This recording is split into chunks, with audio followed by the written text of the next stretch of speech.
This is a HeadGum podcast.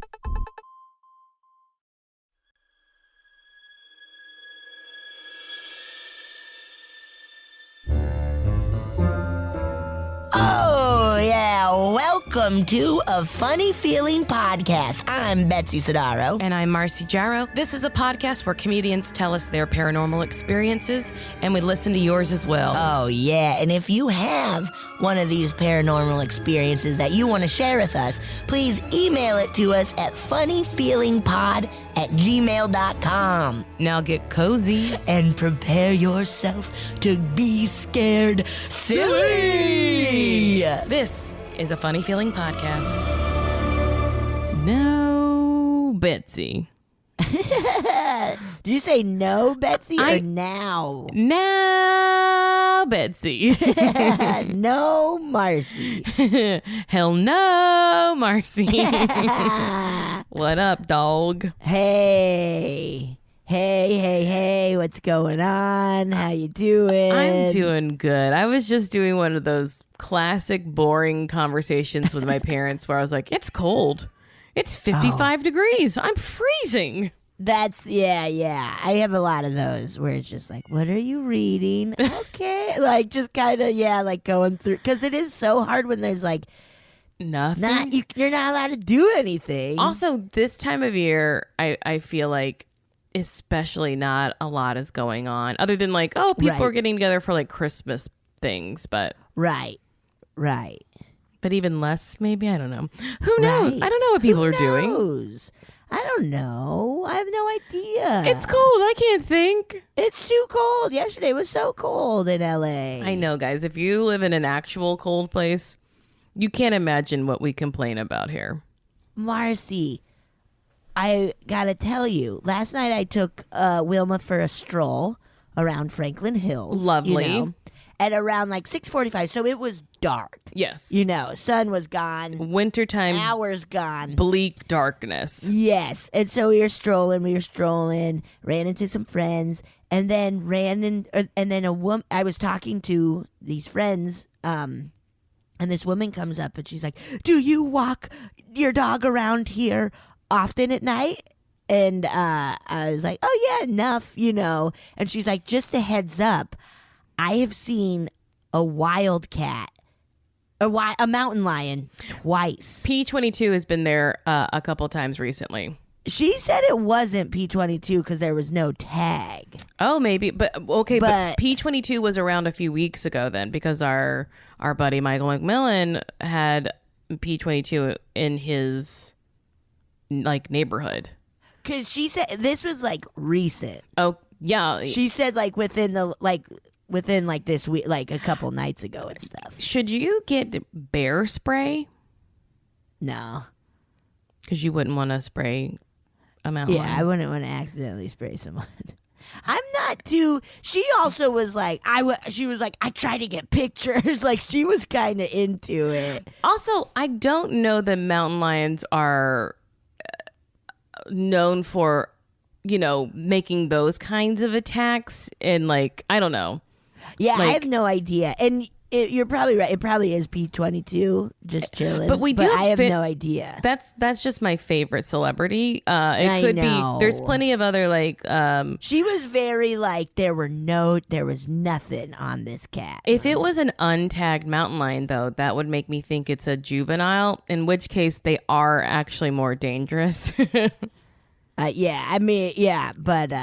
Yeah, I was like, Marcy's got to hear about this. I love mountain lions. But truly, coyotes are more dangerous to us than mountain lions tenfold. Really? Oh, my God. Not that they're going to kill you, but they'll try to snatch a little dog up. Right. See, and she had a little dog. Yeah. Whereas I'm like, good luck trying to get Wilma. I mean, Wilma's gigantic. Wilma might just be like, I'm going with them, Betsy. Yeah, I am a mountain lion now. Okay, yeah, you are. She like will jump up and is almost taller than me. Oh, the baby. She's a baby. She's no longer a baby. She's No. a big teen now. Speaking of dumb coyote things, but my neighbor down the street, who I knew his dog's name before I knew his name. His dog's a little poodle named Lou. And he was telling us, because he'd always walk Lou, so we talk to neighbors. We're very weird. I talk to everyone. I'm an annoying person, right? So we were talking to him, and he was telling us about the coyotes in the neighborhood. And he was like, yeah, one night I was walking Lou, and I was like, come on, Lou. And I pulled, and Lou wasn't coming. And I turned around, and a coyote had Lou. Whoa. In his mouth. And Lou's not that tiny of a poodle. Like, it's not like a toy or a teacup, but he's small. And right. Michael, the man with the poodle, said he just started kicking the shit out of a coyote. Yeah. Yeah, I mean, I think that's what you have to do. But how brazen to be like, there's a person right there. Whatever, I'm going to take that. Yeah, I mean, those are Hollywood coyotes. Yes, they just go for it. Looking for their opportunity to break into the biz. Yeah, you got to be brazen to make it here. Look, if you want to make it in Hollywood, you got to take your shots. You got to. I'll keep you updated if Wilma and I see a mountain lion. Oh my God, but what if you got her one of those vests, those crazy vests that they have to keep like as a deterrent for other animals? They have like spikes and spines and all kinds of things coming out of them. It would be so bad because she immediately would come at me and just stab the shit out of me, trying to be like, let's play. Your eyes would be gouged out immediately. Yes. Putting it on her, I would get destroyed. Well, just trying. If anyone else who lives in an area with like hawks or other kind of things, right? Because it's for like small dogs, really. And you look them up. It's called like what is it? Like a coyote or a hawk vest. And they're like so funny. Bright orange and have like, they look like punk rock little spikes everywhere. Cool. Yeah. That's cool. I'm just all about safety. You know me, Safety Marcy. Safety Marcy, please. Also known as worst case scenario. Should we jump into some stories? Let's do it. Okay. I got one pulled up. Damn, or do you want one? Do it. Are you ready? Mm-hmm. This one's called Niece Sees Shadow People in My Childhood Bedroom. I'm sick of these fucking nieces. Because we were on a run. Yes, these nieces Night auditors and nephews and nieces, man. They are coming to destroy any chances of peace you have. Yeah. Peace with a niece? Nuh-uh. Not in this. Shit, I was trying to think of like, what's the way to say no? Not in this case. It's a real stretch. Even the greatest poets had to do real stretches. I was trying to think of a good poet. And I was like, I don't know, like who's a good poet? Look, Dickinson? Is she a poet? Oh, I was thinking of Charles Dickens. That's a different Emily Dickinson. Sure. Is she a poet? I don't know. Whatever. You know what? I don't care. I took one poetry class in college and I hated it. You took a poetry class though? That's nice. Nice. For some reason I had to. I don't know why. Were you studying theater and they're like, oh, if you need to know Shakespeare and they're going to teach you something about sonnets? Maybe. I don't know. In one ear, out the other. I'll tell you what. Yeah. Okay. Here we go. Beautiful throat. La la la. Hello, Marcy and Betsy. I love you both so much and love everything about your podcast. Oh my God. Everything? That's so nice. Every single thing That's nice. about it. My brother and my niece live with my parents in my childhood home, and my 12-year-old niece, we'll call her A, has been in my old room for her whole life, which I also used to share with my younger sibling. In the last year or so, A has refused to sleep in that room and instead sleeps on the couch in the living room. When asked why she doesn't want to sleep upstairs anymore, she usually just shrugs because even though she's only 12, she has big teenager vibes. Oh, I know. I feel like becoming a teen is getting earlier and earlier. Yes. You know? Well, yeah, I think we also just forget the tudes we used to have. True. That's very true. Very true. It hits you. Puberty hits hard. Good God. annihilated me. Yeah. Really for years. Like, it fucked me up it still is. Pretty disturbing what's going on. Pretty crazy what happens to your body. When A was younger, she said a few things that were odd. Oh, Jesus Christ. This is what she said when she was younger. That was odd. The black hand comes at night and takes my blanket off me. Oh my God. Being the most harrowing one. That wins. Disgusting. That does win, I think. That is so gross. That absolutely wins. I don't think anything could beat that. Also, why is it said like an Elizabethan kind of like, the black hand comes at night and takes my blanket off me?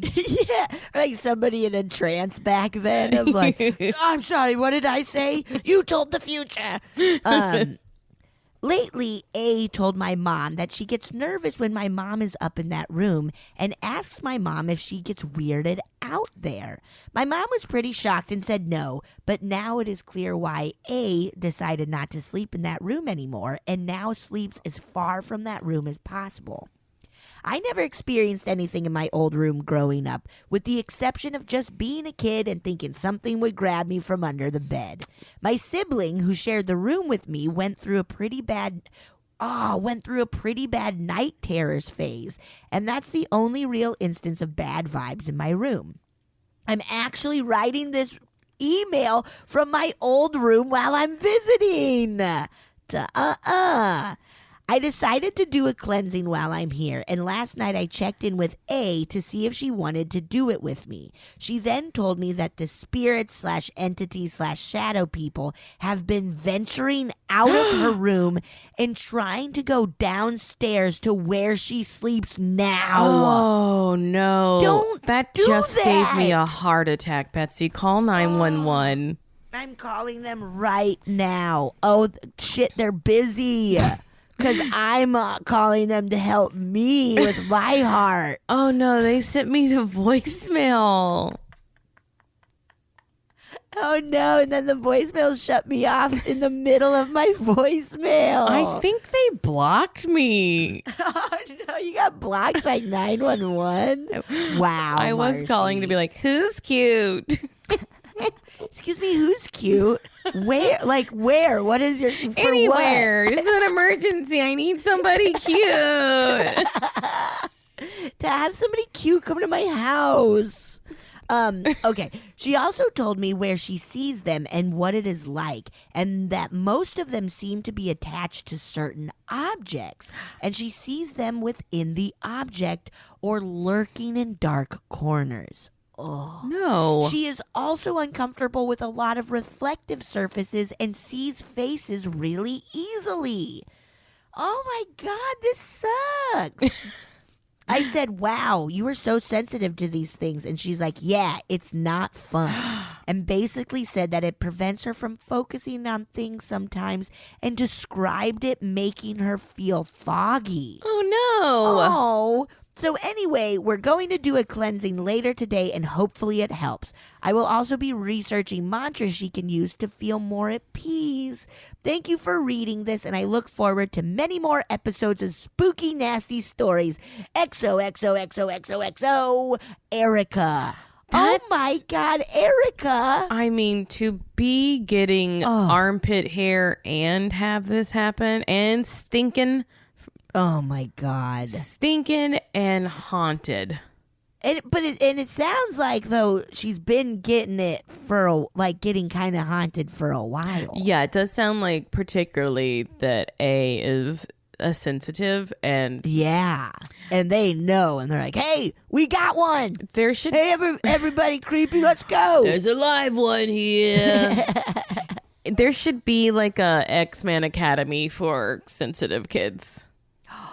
Marcy. Should I start it even though I have absolutely no business doing it? Start it, but make it a show or something. Oh yeah. Remember Psychic Kids? That was great. Chip Coffee. But make it like a fun show. Yeah, a real show. Yeah. Where kids are like bullying each other, being like, I saw the ghost hanging out with you. Disgusting. That's so nasty. Loser ghost, you have a loser ghost. Make it like Riverdale meets X-Men meets Saved by the Bell. Yeah. Also, this like whole A made me think of Pretty Little Liars. You know, I've never watched that. Should I? Is it fun? People love it. I only watched like a season of it, but it is very good. One of my sisters loves it. Oh, yeah. I know some adult men who really loved it. Oh, yeah? Yeah, would be like, oh, can't wait to... oh, who's it going to be? Who is it? Who's the pretty little liar? Who's the little liar? That is so spooky. I already talked about Michael McMillan, but Bryce is on that show too, right? Yes. Yeah. He's like on it, I think. Like, he's a which is detective, awesome. I think. Yeah. Guys, That's so cool. Doing a lot of shouting out Bigfoot Collectors Club. Woo! I just did an episode with them where we watched a very funny movie, and I had to explain. Michael's like, "What did you say about me on Funny Feeling?" And I was like, "Oh, we didn't really say any like." We just I said Hellier wasn't that good. And now I feel bad because they're like, we know them and they're nice. I was like, yeah, I bet they're so nice. That's their problem, not ours. The documentary just didn't do it for me. Ugh. Don't be losers, guys. Let us rip on things.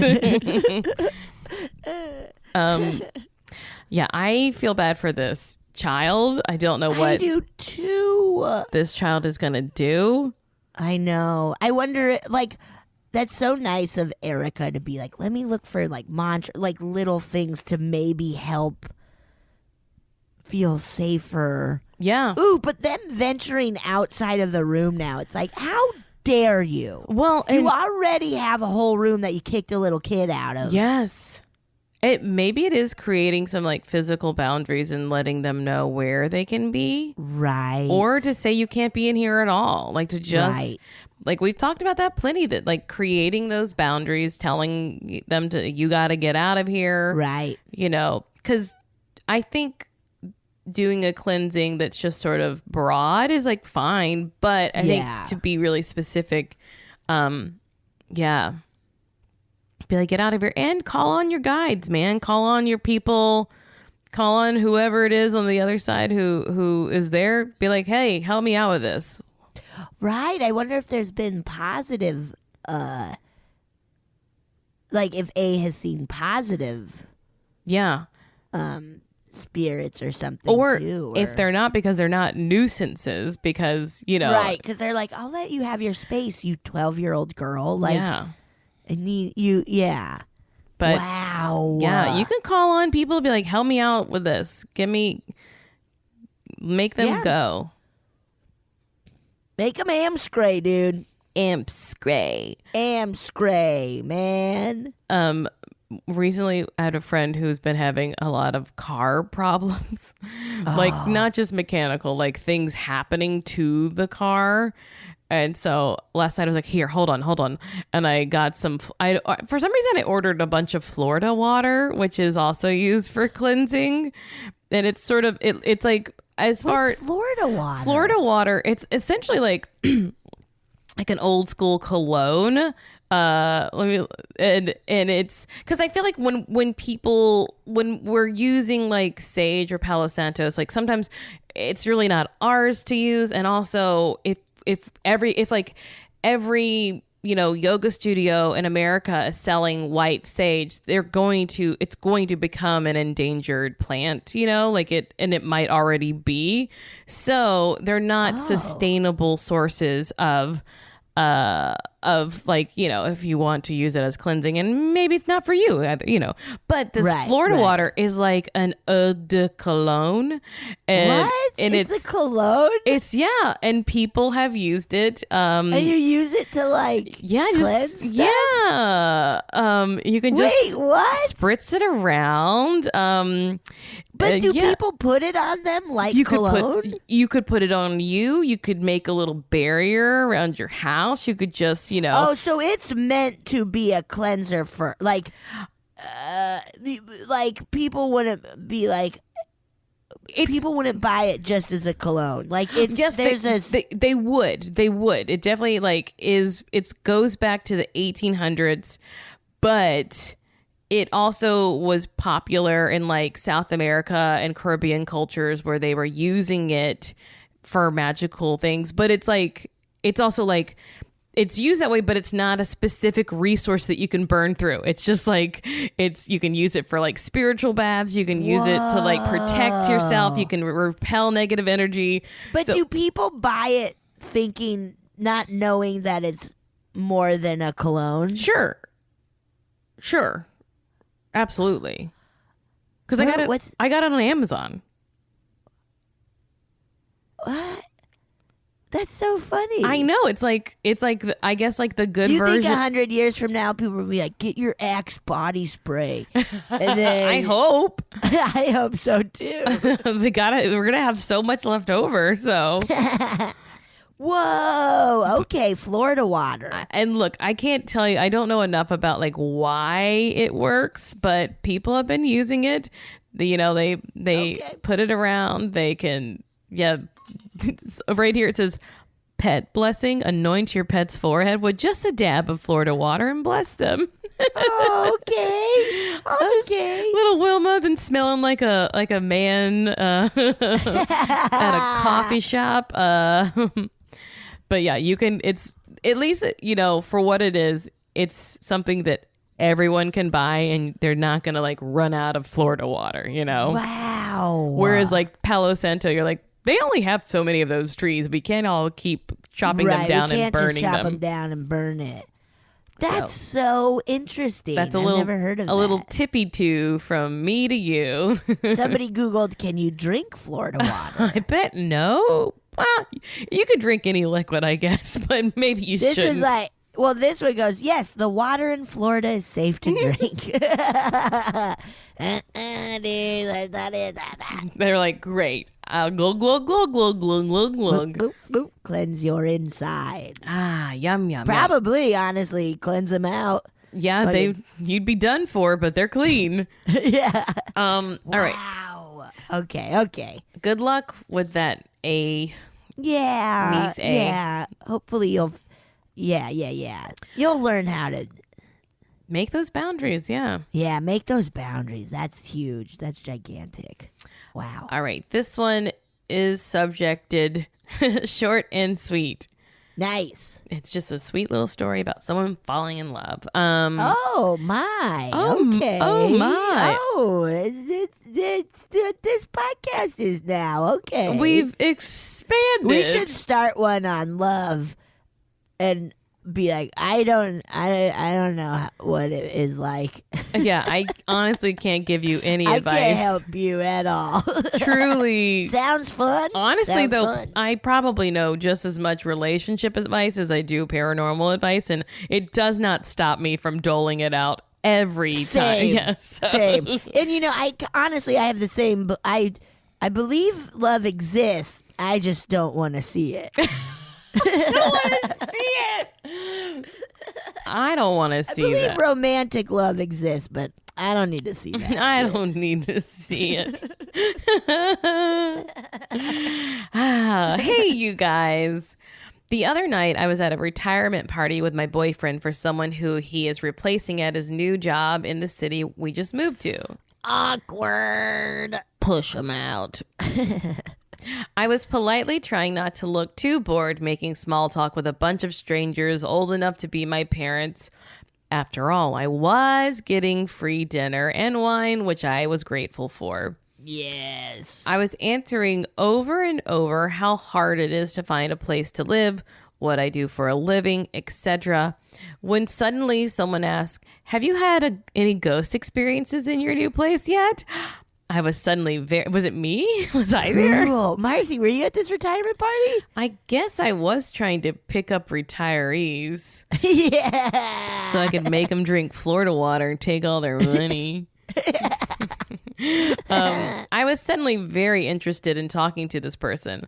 The answer was no, aside from thinking my boyfriend was home once because I swore I saw him in my peripherals walk through the hallway. And another time when the lazy Susan on my kitchen table started to spin without being provoked in any way. But I DK. But what? I DK.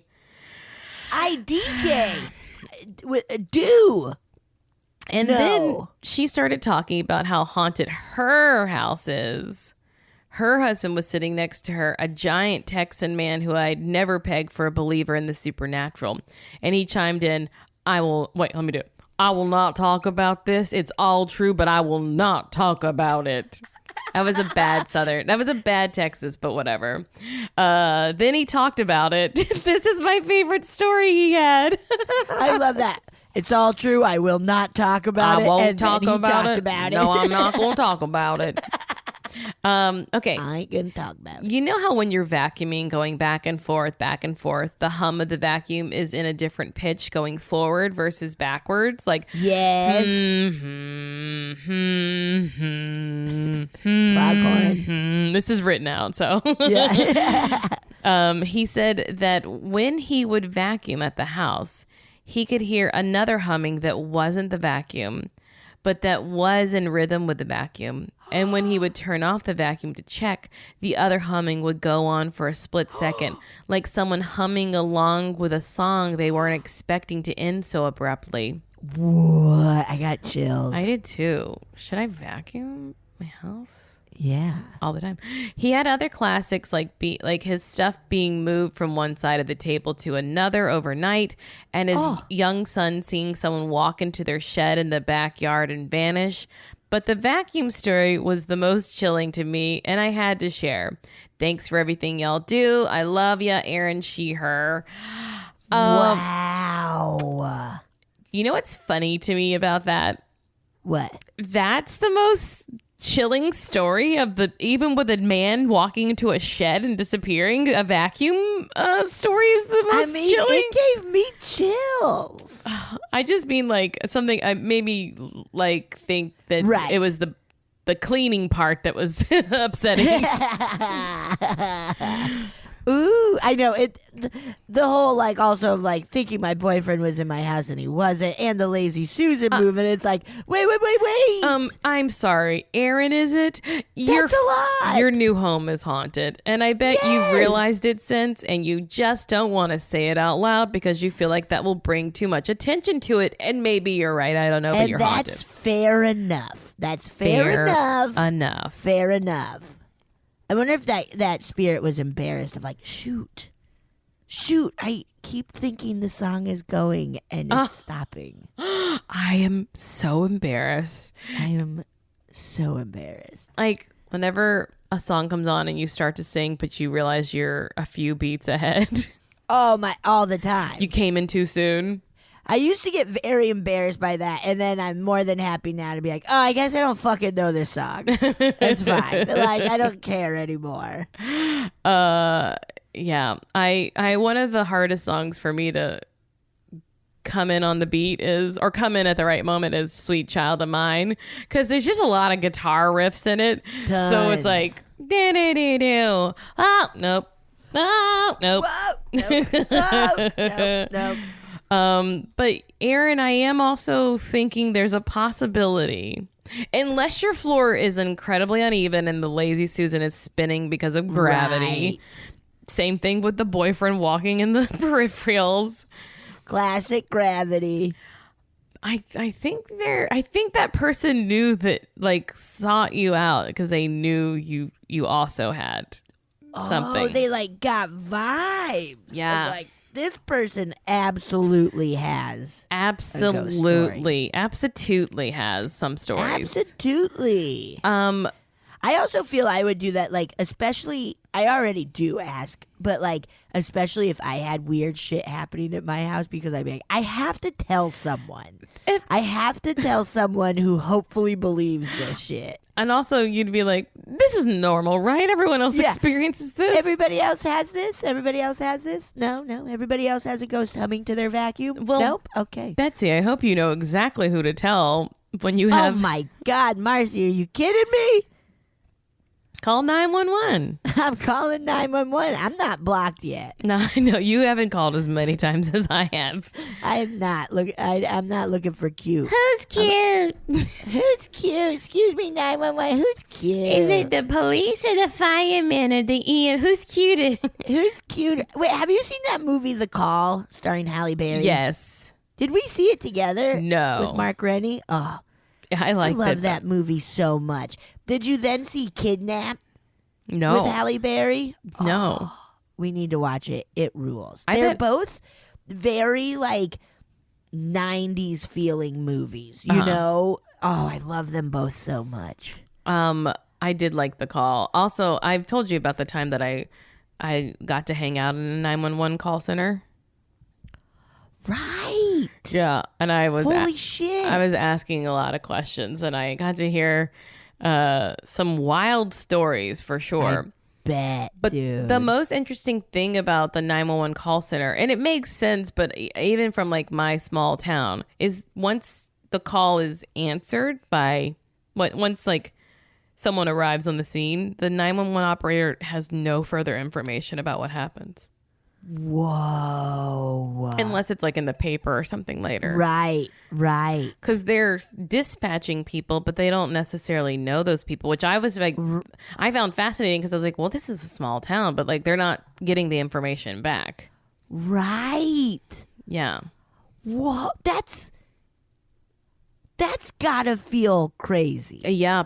Yeah. To And not then know what the results are of like, that's so, oh my goodness, I had no idea. yeah. I But mean, also it does make, where it's like, I don't think they call back and be like, hey, so this and this and this Yeah. happened. yeah. And, and then the other thing is like they do hear people die. Yeah. Like- yeah, oh my God. And the way they just have to desensitize themselves to it is it's like really intense. And to be like someone could be dying while you're talking to them and you're still trying to like help them. It's wild. My mom, wow, I feel I must have been in elementary school or something. She like applied to be a 911 operator. And I think it was like she went to one training and came back and was like, I can't handle this. I don't want to do this. No, it would be too upsetting for me. It would be real. Yeah, it would be. But on the lighter note, I did ask the captain who was on duty. I was like, so, and I know I've said this before on the podcast, so I apologize for anyone who's already heard this, but you know, you never know. New people could be poking in. But Right. I asked, I was like, what, like, if you have like a night that is typically like the craziest, like, what are there any like patterns with that?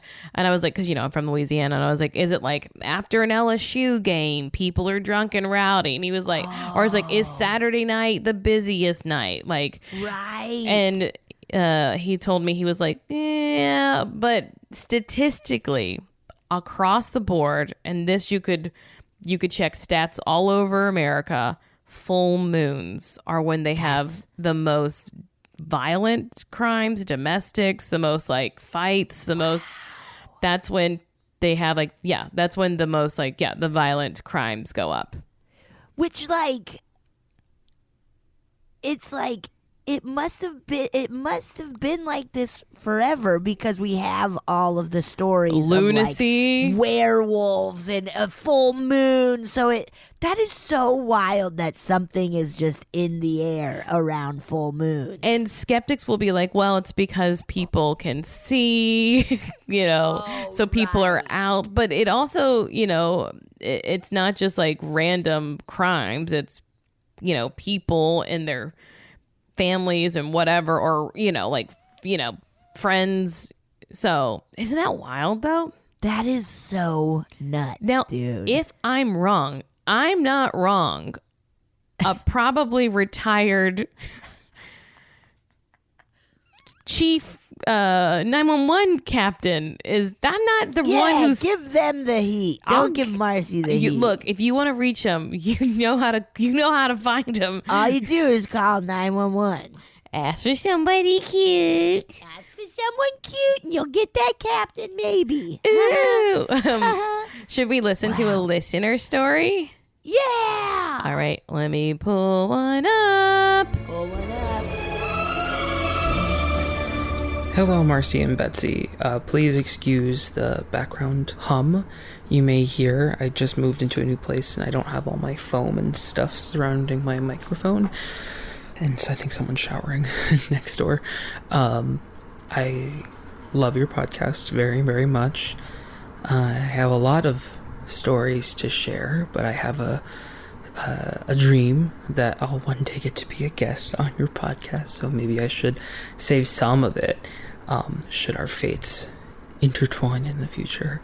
But right now, I would say in my current day-to-day life, it's been very spiritually, energetically eventful, and it's a little overwhelming. And something just happened to me 2 nights ago that I'd like to share to get it off my back. Onto yours. Sorry. So 2 nights ago, I just moved into a new place, hence the, hum and the no foam. I just moved into a new place, and my roommates and I were at the other house finishing, moving stuff out of that house. And so we're out in the front. It's nighttime.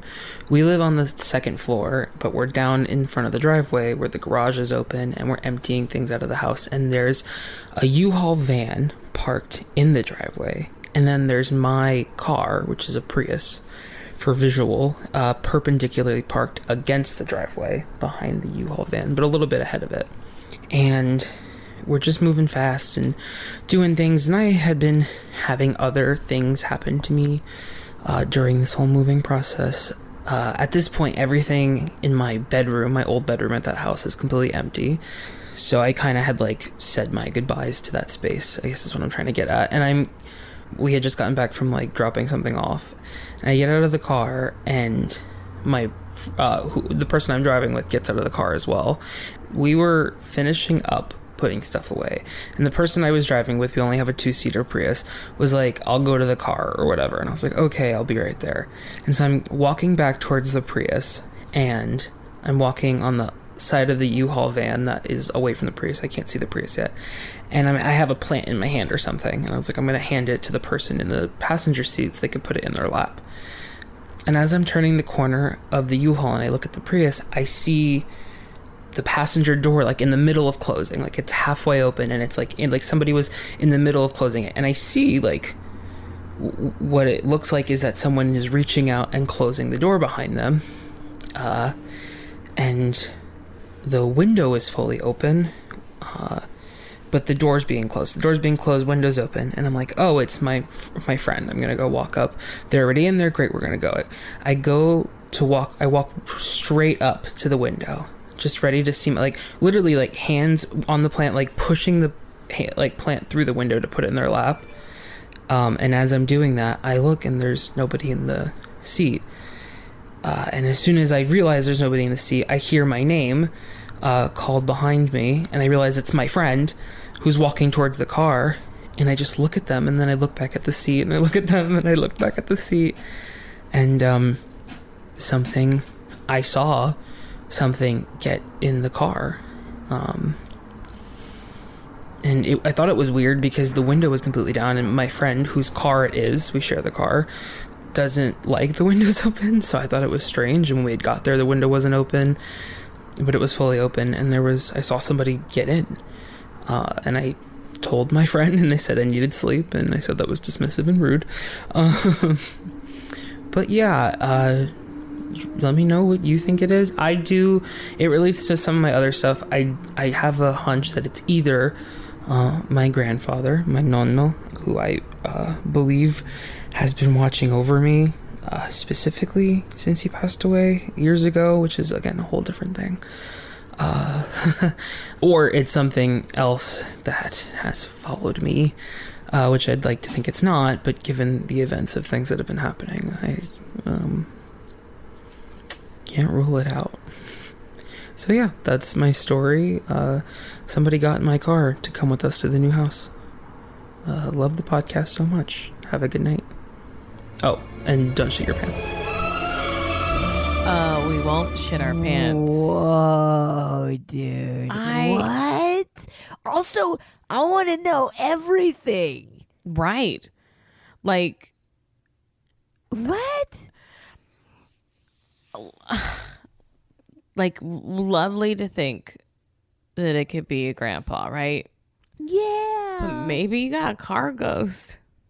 Maybe you have a car ghost. That's really, I don't know why specifically thinking you see someone get into your car would scare me, but it would really scare me. Really scary. Really scary, Meg. Okay, I'm going to hand them a plant, and then you hear them calling you from you're like, wait, who just got in? It's scary because also it's like, what if it was just a stranger getting in your car? Yeah, I mean, that's the thing scary. with all of these ghost stories is what if it's a person? Too scary. No. Give me a ghost. Wait, and they were thinking something might be attached to them. Yeah. I gotta know more. Oh my gosh. Well, yeah. We gotta hear more. we gotta hear more. That's it. We gotta hear more. It is funny though to be like it's following me. It's like, yeah, it's in your car. It's following you in like a very non-discreet manner. Like that's how it's getting from place to place. It's like it's not a mystery of like how does it come to work with me? It's like, right, it's carpooling. And I swear I saw something get in the basket on my bike. Oh, man. Wow, that is so strange. And it sounded like a lot of stuff was kind of happening in that place they were moving out of. Yeah, I mean, and that could be a big part of it, too, that, you know, right. You're kind of making a big life change, and so if it is I don't know how I think that's the Italian way of saying grandpa, but if it is your grandfather being like, I think they just need a, you know, you need a hand right now, right? Little support. I also I like that too of like, hey, I am a ghost. I'm not going to float everywhere. Sometimes I just want to ride in a car. I get tired too. I get tired floating. Come on. It's not as easy as you think. It's not what you think at all. Like, it's tough. It's tough. It takes a lot of energy. My ghost heart rate goes way up. Wow, I want to know so much more. I know. That is also, we both commented, what a soothing voice. Such a soothing voice. Just like, tell me. What's it like having such a soothing voice? Oh, boy. Wonderful. Okay, I got one. You want me to read one to you? Yeah, dude. This is coolest vision / premonition. Oh, baby. Okay. Hi, Betsy and Marcy. I've had a couple of creepy things happen when I was a teenager. We'll get to that later. But the coolest thing that happened to me was when I was 24. At the time, I was living in Connecticut and going to culinary school. Cool. That's fun. What's your favorite dish? How long does it take you to learn how to chop things?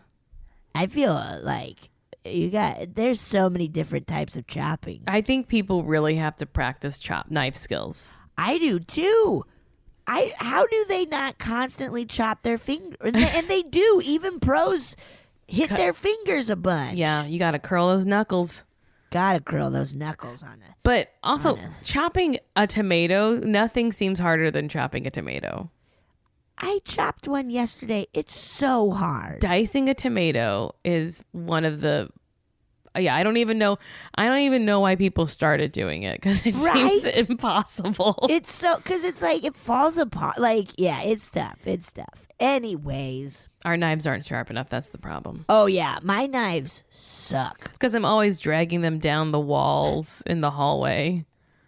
Yeah, you always duct tape them to your hands to be like Freddy Krueger. Yeah, it's my prank I do on my cats. Yeah, you've been doing it a lot these last year and a half or whatever, like just by yourself. Yeah. What do you do? Oh man, I have a machete and I wear a hockey mask and I scare the shit out of Gilly all the time. Okay, I was driving 45 minutes to school every morning up to Hartford. One crisp morning in the fall, that sounds nice. I know. I felt a little out of it. It seriously felt like I was on autopilot. Even though I was driving, my mind was elsewhere and I was zoning in and out of it. Well, I suppose during one of my zone out sessions, it felt as though I had an out-of-body experience. During this out-of-body experience, I saw the semi-truck jackknife right in front of me. One car couldn't get out of the way in time and hit the truck. I quickly yanked the wheel to the right to avoid plowing into the semi myself. The instant I saw that, I snapped back into my body, and everything that I just envisioned happened right in front of me in the exact same order. 1, semi-truck jackknife. 2, car hits it. 3, I yanked the wheel to avoid it. I was in shock and saying, holy shit, the whole time as this was happening. When my car came to a stop, my whole body was shaking. I couldn't believe what had just happened. My whole life, I've always believed a higher power or guardian angel has always looked after me. And sadly, this was the last time they did. What? I can explain that one later. Hint, hint. Witchy Latina mom. Need I say more? Actually, LOL. Yeah, you do need to say more. You gotta say more. I literally don't understand. I don't know what the hint is. I've always wished those visions or premonitions stayed with me, but I've never had another since. Love you guys. You two make me giggle so hard at work. Take care, SoSo. SoSo. Wow. What the fuck? Okay. Oh, boy. So, SoSo says that they've never had one since, and that they won't tell us why. There's another reason they aren't telling us why, right? So we know that.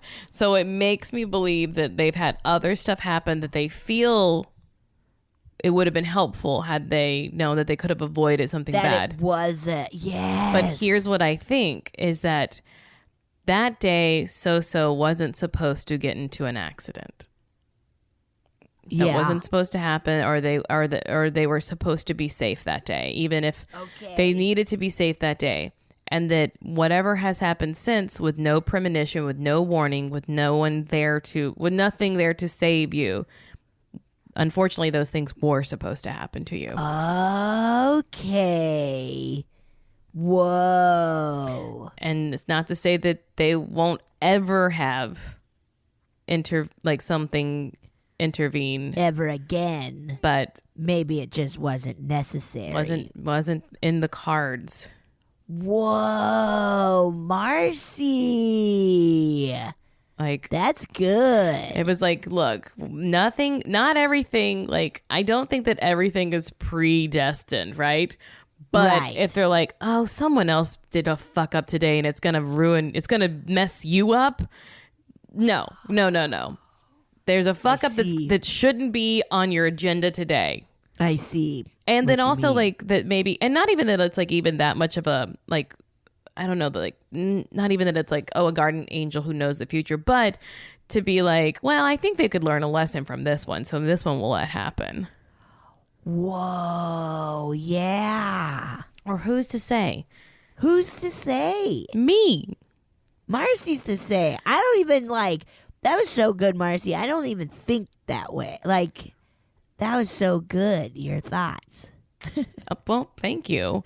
Yeah, it blew my mind. I also think that we believe that because something that negatively affects us happens, let's say anything happens, that there's a lesson to be learned, but maybe it's not your lesson to be learned.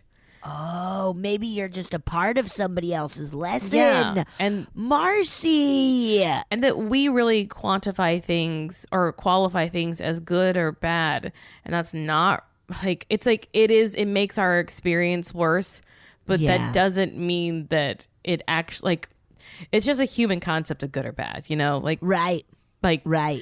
Bad things do happen. Our lives will end. That is just facts. So it's hard to, like, and not everyone will have a good life. That is, like, we've seen it historically, that it is sad.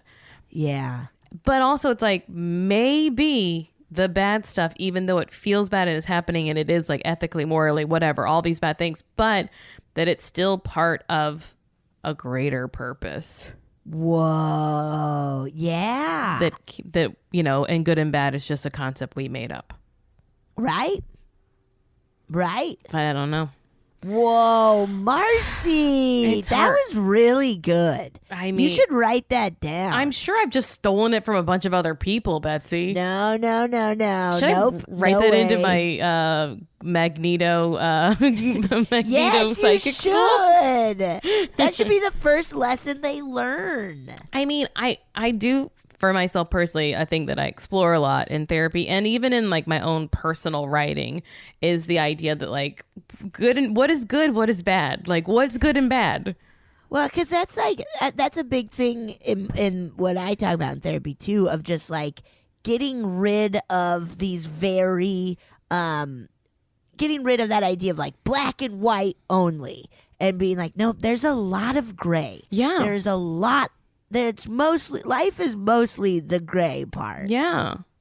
And how you feel is totally gray. Like, yeah. And that to be like, well, happy is good and sad is bad. And it's like, I don't know. Like, right. And to be able to be like, well, I'm happy and sad at the same time. Yeah. How is that possible? It's like, it is. Yeah. Because that's what I'm feeling. So, like, yeah.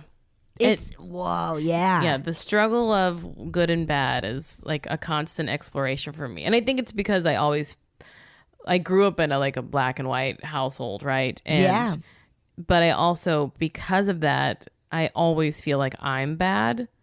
Like, I'm a bad person. Because, you know, we all make mistakes, right? So I'm like, I'm a bad person. People don't like me.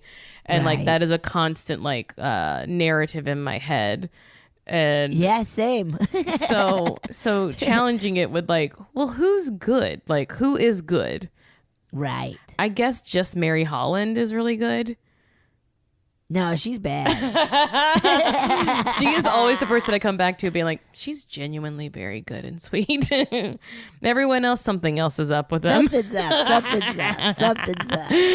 up. This is a fascinating, I don't know, thing to think about, SoSo.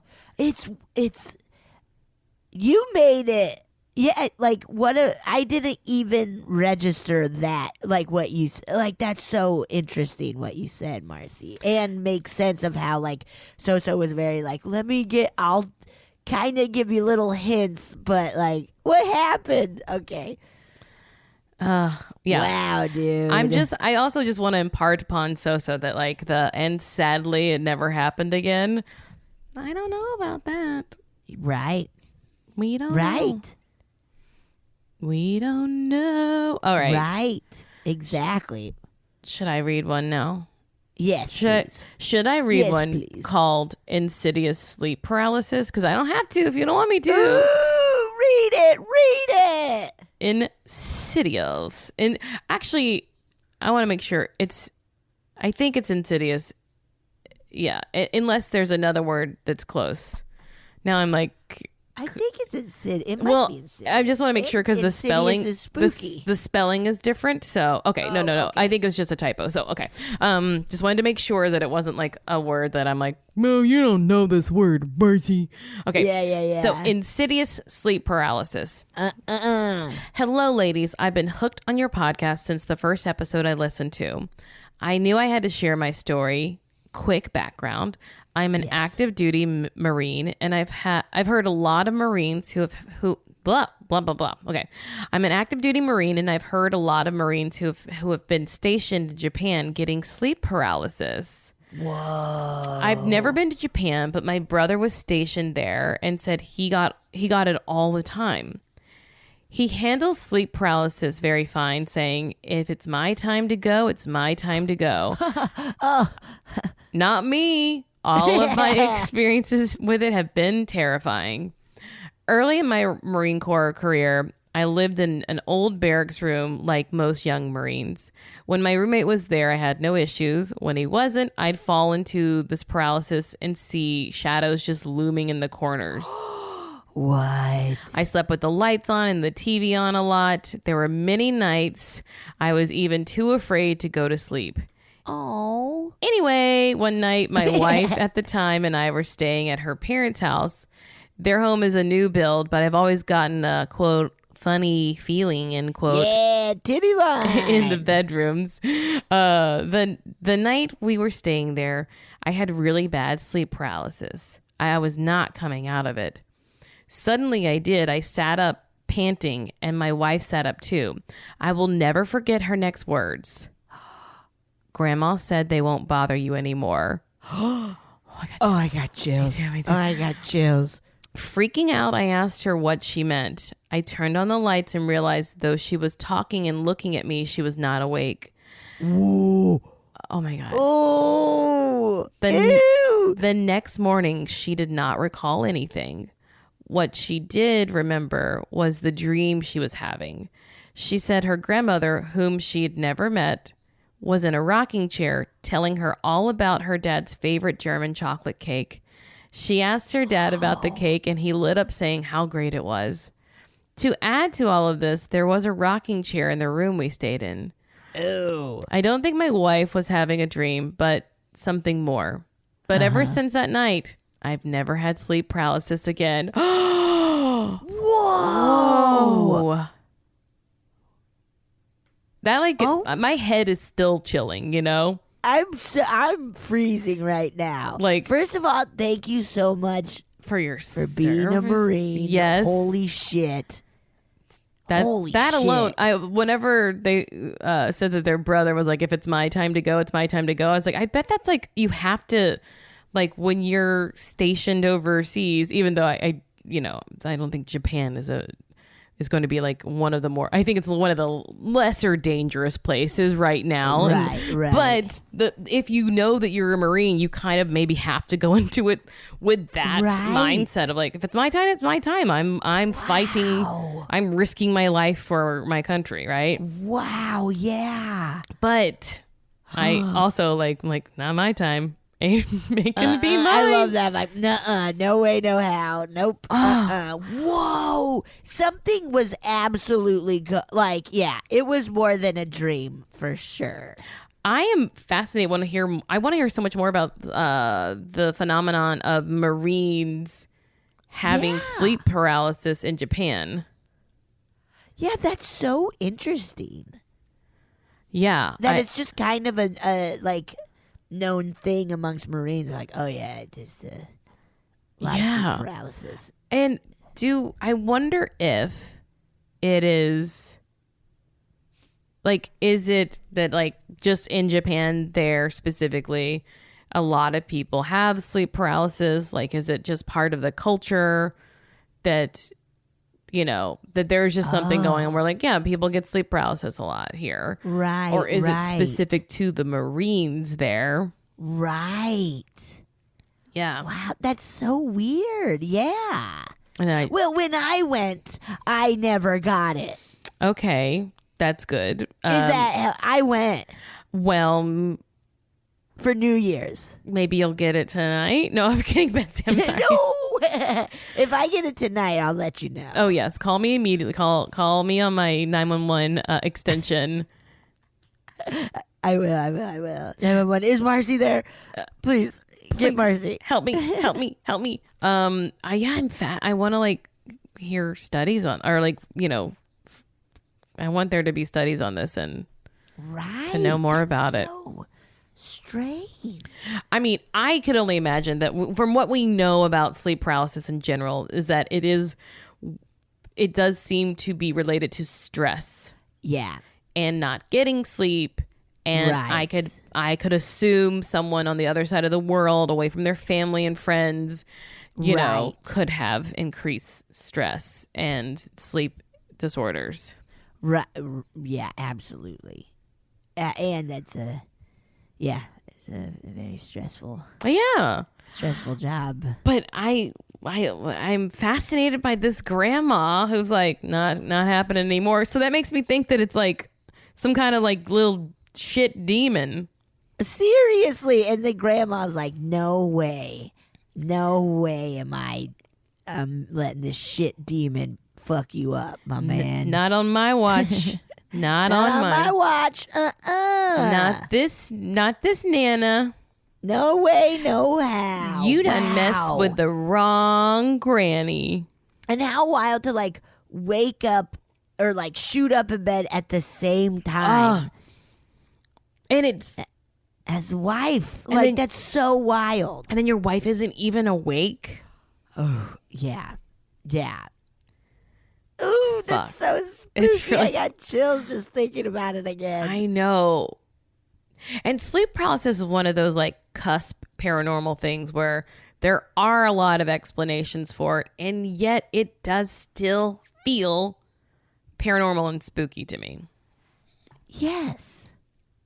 Because even if it is like, yes, there are a lot of like sciences, but there's still like, but does it open up like a part? Does it open up a little bit of a little opening for paranormal stuff to sneak in? Right. While our brains are in that state and our bodies are in that state. Absolutely. Like, you know? It's concerning. It's very concerning. I'm concerned. I'm just concerned. I am so concerned. Shall we listen to a listener story? Yes, we shall. Hi, Marcy and Betsy. First off, I just want to say I'm a huge fan. Marcy, I've loved everything that I've seen that you've done thus far. And Betsy, I've kind of done a tour of every single podcast you've recorded throughout your life in the past year or so. I'm going through a not super fun divorce and cross-country move and just a whole lot of insane things that y'all have really helped keep me sane during. But speaking of sanity, here are at least a handful of things that have definitely made me question my own. I figure if I just go chronologically, I can start, and this will probably take a couple different entries, but yeah, first off,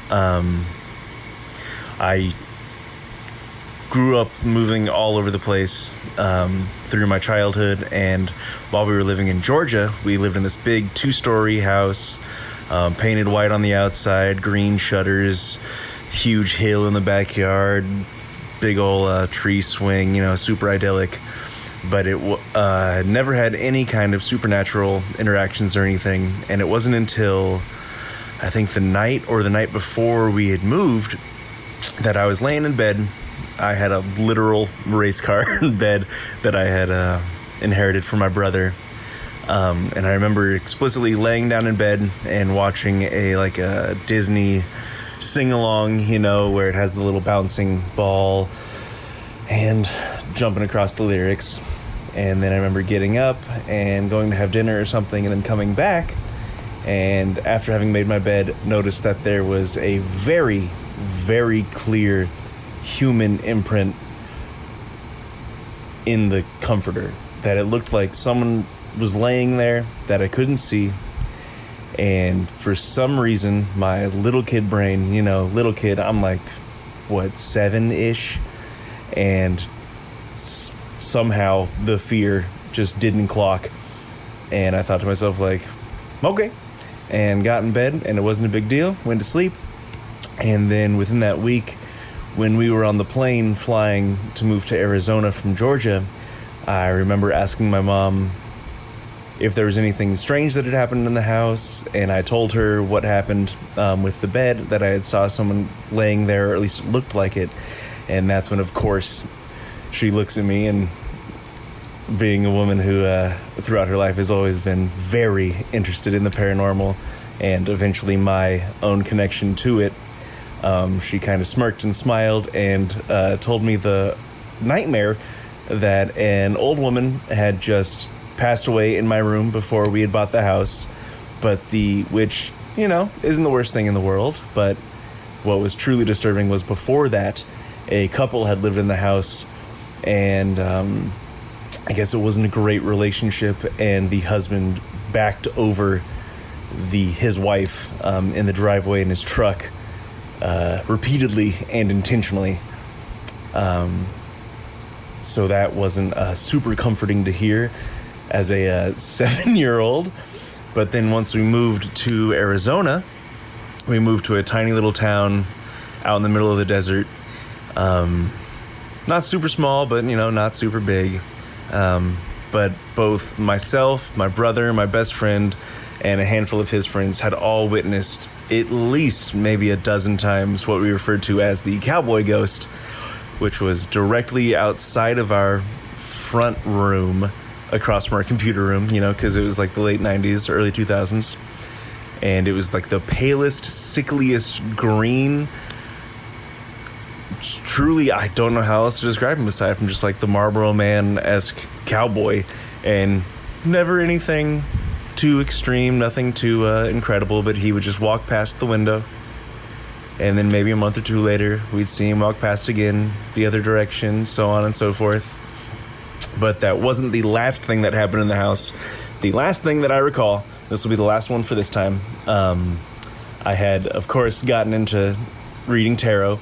My mom had forbidden me from buying the Aleister Crowley deck or anything with a little more sinister intent, because she was obviously aware of kind of what was going on and the sensitivities in the house between the family. And I explicitly remember my parents were taking my brother to, one of those like late night field trips where in order to get to like California by the morning, they got on a bus at like 2 a.m. so they could go there and go do physics on a roller coaster or something weird. So of course this leaves me, maybe 13, 14, sitting in the living room by myself, doing a tarot reading by myself. I remember sitting in front of the fireplace with a nice like half crescent or a crescent like half moon spread of cards in front of me, closing my eyes, trying my best to meditate as much as a white kid in like suburban Phoenix, Arizona could do. But just becoming overwhelmed by the feeling, with my eyes closed, looking forward, the feeling that something was like sprinting at me. Like when you see like a baseball or a football or something that's about to hit you in the face and you can't quite catch it. It was that exact feeling, and I remember opening my eyes and kind of falling backwards a little bit and getting so incredibly nauseated and upset and running to that aforementioned computer room, locking myself in there and calling my best friend at the time. And of course, being a great friend that he was, after I told him this terrifying experience and that I was really upset and really scared, he then told me that if I died, that I should make sure to leave a note that I would leave my Xbox to him, because he was a good guy. But again, thank you all so much for doing everything that you do. This podcast truly has helped keep me sane. And as a just little side note, through listening to the countless podcasts that Betsy has, she has helped me overcome inadvertently my fear of Killer Clowns from Outer Space, where that VHS cover haunted me for at least a decade after seeing it as a child in Blockbuster. And after finally watching it, after she had spoken so highly of it so much, that it's truly one of my new favorite films. It's absolutely stunning, and I couldn't be more thankful. Well, thank you again, and have a good day. Thanks. Bye. Yes! It's the best movie ever made. And honestly, isn't that what we're here for? To help people. Yeah. That's all Betsy and I want from this podcast. Is just to help people. Just want to help. No longer afraid of killer clowns from outer space. Huge. No, you have multiple versions. Like, you have multiple. There's multiples of those movies, right? Like, there's like a part 2, part 3, or no? No, just one. Oh. Just one, Marcy. Feels like there's room. Feels like there's room. Well, the dudes who made the movie, they've been trying to they've been pitching a second one for years, being like, hey, it would be a hit. They might just need the right person to. I'm telling you, Marcy, yeah, man. I would love to. Let me add it. Come on. Now, Max had multiple stories that I found to be scary. Way too scary. You're so tapped in. So, like, I wonder if it still happens at all, or right? Or if it was like through society became a little easier to be like, oh, fuck off. Yeah. Or like, yeah. I'm not as open or whatever. Yeah. I'm closing shit down. Yeah. No, that's awful to hear. Like, to be like, oh, there's a benevolent ghost in my room, no biggie, and then to be like, no, there was really terrible murder here. Dude. Crazy. That's fucked up. Crazy. And it's disgusting. Yeah. Running over and over again. Like, that is so. I mean, every murder is disgusting. Right. That is so fucking.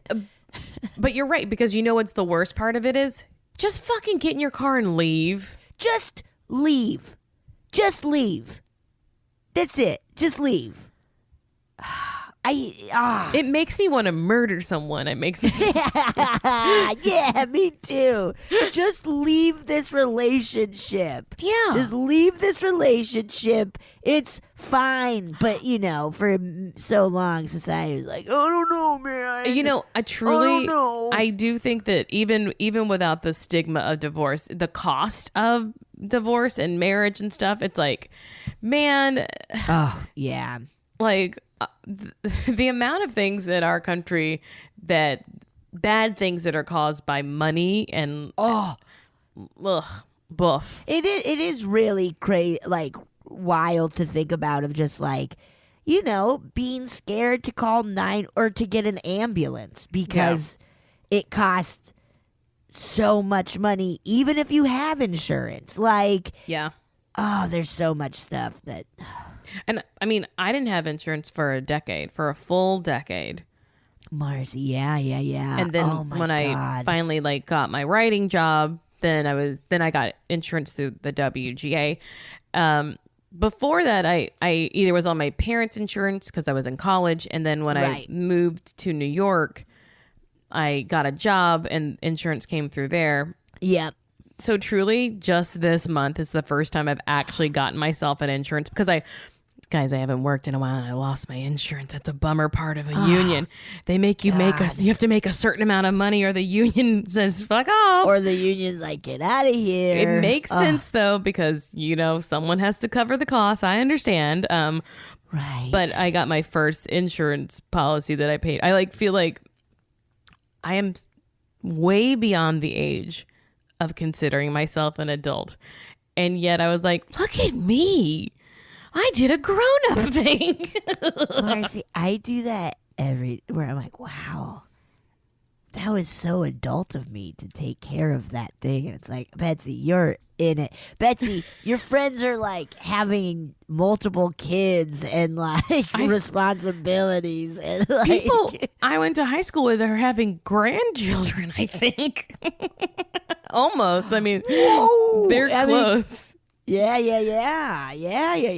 mean, wow. My niece is going to go to college in the fall. That's wild. It's really wild. That's wild. But all those things. I don't know. It was a bit of a tangent to be like, money is what causes a lot of problems, but it does. And basic needs. Yeah. Basic fucking needs. And Basic fucking needs. Also very funny about the being a white kid meditating. And it's, I was like, oh, I get what he's saying, because like a lot of places teach children, like a lot of different countries, like, you know, a lot of different, you know, they do teach children, but in America, it's not really a thing. And then we have like all these children with, you know, they get diagnosed with behavioral issues, or like me, like someone with like ADD and stuff. You're like, yeah, I wonder what I could benefit from learning how to quiet my own mind. Right. Yeah, totally. I feel that would have been so cool to learn as a kid of like, how do I chill out my mind a little bit? Yeah. Like, I saw something about this school for like kids like who had gotten kicked out of school or expelled from other schools. And so their principal, like every day they do meditation, like the whole school. And it like apparently truly helps with their studying. It helps with all the behavioral issues. It like really is transformative for these kids. That's so cool. I think it's out here in California. I'll have to look it up, but it sounds very California. Yeah, very California. But to be meditating and then have something like, oh, something's like, that's your most vulnerable. That is such a scary, perfect, like that is, yeah, I'm like, okay, I'm going to do this. And then a thing just being like, boo, boo, boo, boo, boo, like I'm going to fucking get, like that is so scary. Truly like taking advantage of someone who's like, nah. I'm going to open up my mind. That's as bad as someone like attacking you while you're asleep. Right, yeah. Holy shit. Absolutely shit. Oh my god. Boy. Oh boy. Oh boy. Well, and also thank you for listening to every podcast we've ever done. That's very... Thank you so much. That's so nice. Sometimes I just feel like I'm just talking to talk. And a lot of it is me talking to talk, but... Oh, yeah, Marcy. Yeah. Of course. Marcy, absolutely. You're talking to talk. Marcy, all you're doing is talking to talk. It's true. It's true. We have to edit out so many times of me being like, Marcy, remember we're doing a podcast. No. Everyone listening knows, they absolutely can tell I do not edit this podcast. It would be a lot quicker and it would be a lot better if I edited things out, but I'm not going to. Good. Don't do it. Would you like me to read one? Yeah, let's do one more. Let's get it in. This is silly psychic-ish stories and a couple spooky ones. That's what we like. Oh, yeah. Hello, Marcy and Betsy. Your podcast is excellent. Thank you. I love spooky stories and need all the laughs I can get. Betsy, I also am a conversational burper, so now I know how my family feels. Cheers. Oh, come on. Okay, everybody burps. Everybody burps. I'm glad, though. Oh, good. Congrats. It's fun being a burper. Oh, yeah. One day when I was about 20, I walked into the kitchen where my dad and older sister were, and I said, have you ever wondered why cats don't barf in their cat boxes? No response. The next thing we hear is our cat throwing up down the hall. My dad went to check it out, came back and said nonchalantly, he's puking in the cat box. I was flabbergasted, but nobody wanted to talk about it.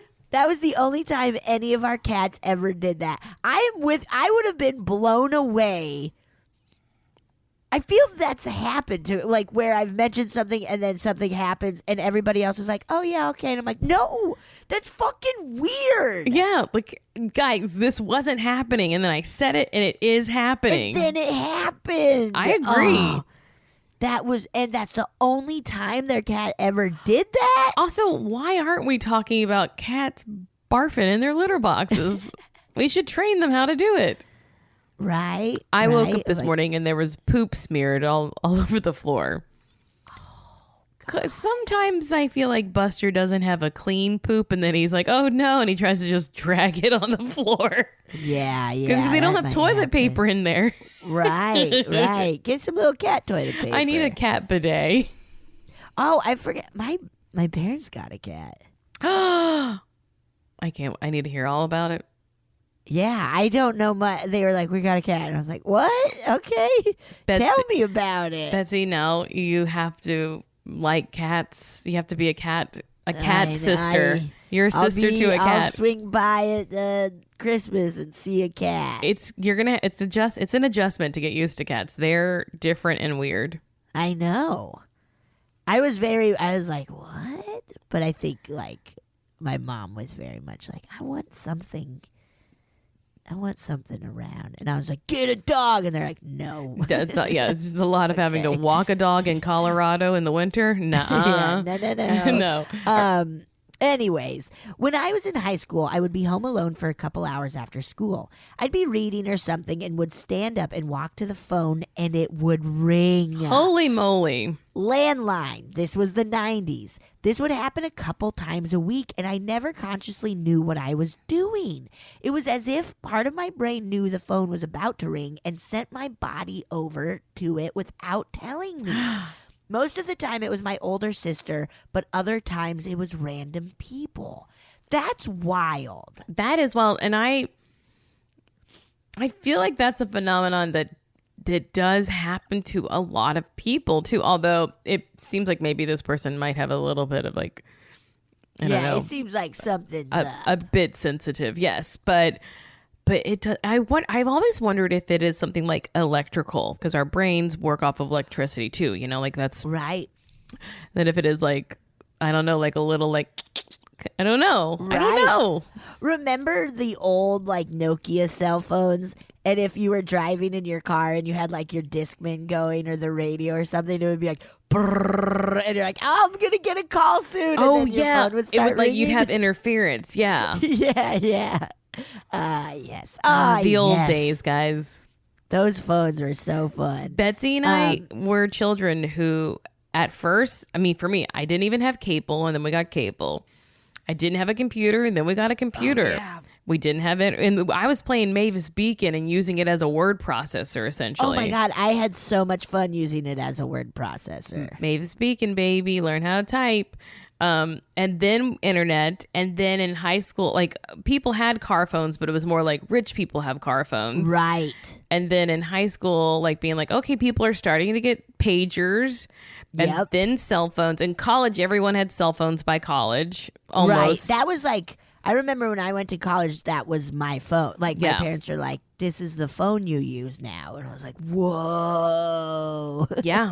So that's just like the evolution of, I don't know, I think specifically for millennials, we've been in the midst of a lot of technological advances. Yeah. Advancements. Yeah. Yeah. It's weird. Because I remember being like, I'm going on the internet, the phone will not work. Yeah, we had to get an internet line. Ooh, that's fancy. Yeah. My parents ran their business out of the home, so... Oh, yes, you had to. There was a teenage line, and then a business line, and then the internet line. Nice. Okay. We're fancy. Okay. Fuck it up. We're fancy. You're fancy. I had a dream when I was about 9 years old that I was driving around with my mom and we smelled a skunk. My mom said, skunk smells pretty good. Okay, I just had a thing. I just thought, Betsy, good. Right For before. For skunk smell? Yes. Marcy, are you this person's mom? Okay, keep going and then I'll tell you something. Okay. A couple weeks later, I was driving with my mom in the same car in the same area as my dream, and we smelled a whiff of skunk. My mom said, skunk doesn't smell that bad. Marcy, you love it. Whenever you read the word smelled a skunk before but I thought, good. And I specifically in that moment remembered like 11 or 12 years ago, being on a tour Darcy Carden was with us, and we smelled skunk, and she went, She was like, I love that smell. That's so funny. So that was my little. Whoa, that's wild. Okay. I see. I wouldn't want to have it spray me, but like just to pass through, you're like, skunks. It sucks. A couple years ago, a neighbor's dog killed a skunk. Oh, Barb. Right outside of like mine and Mono's rooms. You know how we're all on the same side of the house. And like, I woke up in tears and like choking. It was so bad. And it was in the summer, so I had to close the window.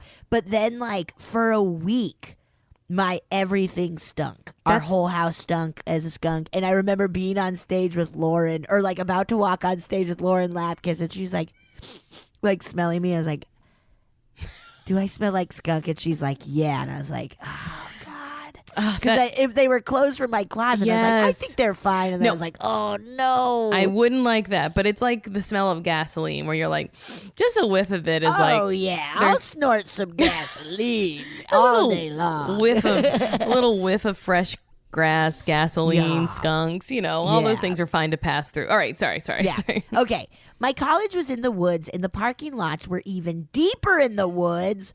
One day between classes, I went to hang out. To die? I guess. To kill? What college did you go to? Kill you? I was gonna say kill you. Crystal Lake University. One day between classes, I went to hang out in my car and dozed off with my arms folded, sitting up in the driver's seat. I woke up and looked around at the inside of my car and out the window, and everything looked the way it had when I had fallen asleep. Then I panned down to look at my arms. There was a man's right arm holding my left arm. Oh my God. My gaze followed it to the door, and it disappeared. It was then that I realized my door had been unlocked. I am positive my eyes were open the whole time. I figured someone was looking out for me and promptly got the fuck out of there. What? Wait, someone was looking out? Oh, like out for me, like maybe like someone protecting them. Oh my! Whoa! I hate that. Sleeping in your car in the middle of the woods. I hate to be a victim blamer, but you're literally begging someone to murder you. Yes, right? I mean, not blaming this person, but for anyone else listening, no. Yeah, and I wonder if exactly. The entity or whatever was like, hey, get up. Your door is unlocked. Yeah, wake up. You need to lock it if you're going to sleep here, or let's get out of here. Let's go sleep in somewhere that's not the woods. Yeah. Wow. Whoa, that's disgustingly scary. Yeah, it's so nasty. Okay, last. The house I live in now is over 100 years old, but has only good vibes. Nice. One night, I was the last one up and all the lights were off. I was standing in the kitchen playing a dumb game on my tablet, a brief moment of me time to zone out when my kids were little and taking up all my brain space. Absolutely. Out of the blue, a thought popped in my head. Wouldn't it be funny if that guy over there ran up and tickled me? What? Wait, what? What? Along with this thought, I saw, not with my eyes, a tall man standing in the hallway behind me. It was just a blip of an image, so basically a shadow. As soon as I heard this thought, I was like, what the fuck, brain? I went to bed immediately and have never had any other experiences like that. My sister has a wild story about a haunted apartment that I might have to write in for her. Burp, Jessie. Jessie, write it in. What? Because doesn't that feel like it's that dude getting in her mind, being like, hey, wouldn't it be funny if I tickled you? Betsy, my eyes started to well up with tears because I hate that so much. It is so gross. That your brain would be like, that either that man slipped, but it makes me think of like the kind of thoughts that, you know, that hopefully don't happen often, but do come into your brain sometimes, where you're like standing on a subway platform and you're like, what if I push that person? If I jump? Yeah. What if I jump? What if I push that person? What if I made or was a part of something terrible happening, and that's what this reminds me of? Because if you fucking had a shadow man come tickle you, you would have to leave your kids behind forever. And leave and move like forever. Yes, I would blame my kids and I would get out of there. Honestly, sleeping in the woods in your car unlocked would be better than having a shadow man tickle. Ew! I hate that. I want to say Jessie's a sicko. Yeah, Jessie, you're messed up. you're a sicko, or like we said, it could be that shadow person like infiltrating. Whoa. And Jessie, you're connected for sure. Or like there's definitely something going on. The woods thing was so scary. Yeah. That's spook. I don't like. Oh, those are disturbing scaries. Too scary. Toot scary. Toot scary, dude. My God. Toot scary. My God. Seriously. Wow. Oh my God. Fuck, man. Fuck, man, that fucked us up, dude. This was a really chilling episode for me. Yeah, it was great. These stories rule. You guys rule. Keep them coming. We love them. We sure do. Thank you so much. Bye bye. Goodbye. Oh, yeah. Thank you so much for listening to A Funny Feeling. If you have a paranormal experience that you would like to share, please send us a voice memo, or you can email us just a letter at funnyfeelingpod@gmail.com. I'm Marcy. I'm Betsy. And don't shit your pants.